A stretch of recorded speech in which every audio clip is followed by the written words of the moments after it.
Bon, je vous conseille, si vous êtes à vélo et qu'il y a des chiens qui vous attaquent, surtout, faites pas comme moi.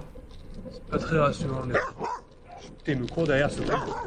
Ouais, je m'en vais. Je m'en vais. Putain, mais t'arrêtes. Salut à toi, je m'appelle Romain Secaldi, je voyage à vélo et je te partage tout ce que j'apprends sur la route.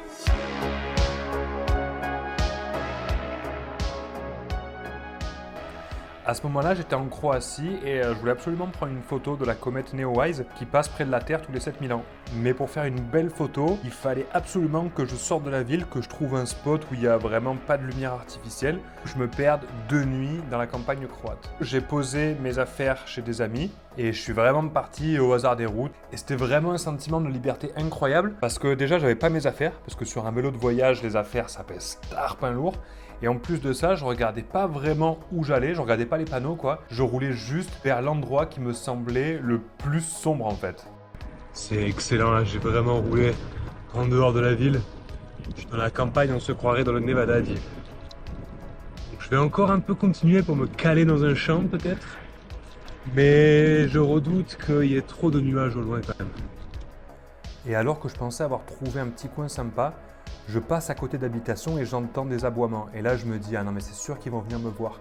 Et d'un coup, ils surgissent de nulle part. J'ai 3-4 chiens au cul, dont un qui est dans mes jambes prêt à me mordre. Et là, j'accélère comme un maboule.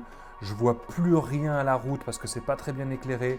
Et je lui crie d'arrêter. Bref, je me laisse complètement submerger par la panique. Et évidemment, c'est pas du tout une bonne idée. Parce que prendre de la vitesse et crier sur des chiens qui te poursuivent, c'est vraiment les exciter et c'est augmenter les chances qu'ils arrivent à ton niveau et qu'ils te mordent les jambes. Et les morsures, ça fait pas mal et en plus de ça, tu peux choper des sales maladies. Alors, un des trucs que tu peux faire, que moi j'ai mis en pratique, mais je pense qu'il y a d'autres solutions, mais là je vais te donner celle-là, c'est d'essayer, je dis bien essayer parce que c'est dur de le faire, il faut le sentir, de descendre du vélo et de foutre ton vélo entre toi et les chiens. Tu continues d'avancer d'un pas serein, tu surveilles quand même, et les chiens, ils voient que tu n'es pas effrayé et que tu cours pas, et surtout ils voient que le vélo il occupe toute la place et qu'il peut rien faire en fait. Donc tu continues d'avancer, le chien lui va quand même marcher un peu en te grognant machin, mais dès qu'il va voir qu'il est loin de chez lui, il va avoir la flemme de continuer et il va juste repartir.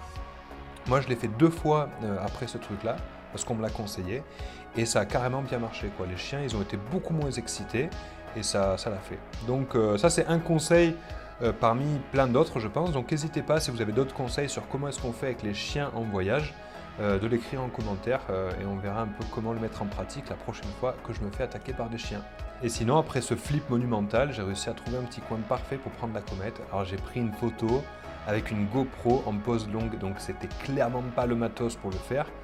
Mais écoutez, j'ai une petite photo pas mal, je suis assez content, même si c'est pas du grand art. C'était tellement l'aventure ce soir-là et j'ai tellement appris de choses que cette photo pour moi c'est pas juste une comète, tu vois, c'est une grande leçon. C'est une grande leçon de vie quoi. Donc si t'aimes l'aventure, le vélo, les chiens, les comètes, tout ça, abonne-toi et on va apprendre plein de trucs ensemble. Des bisous!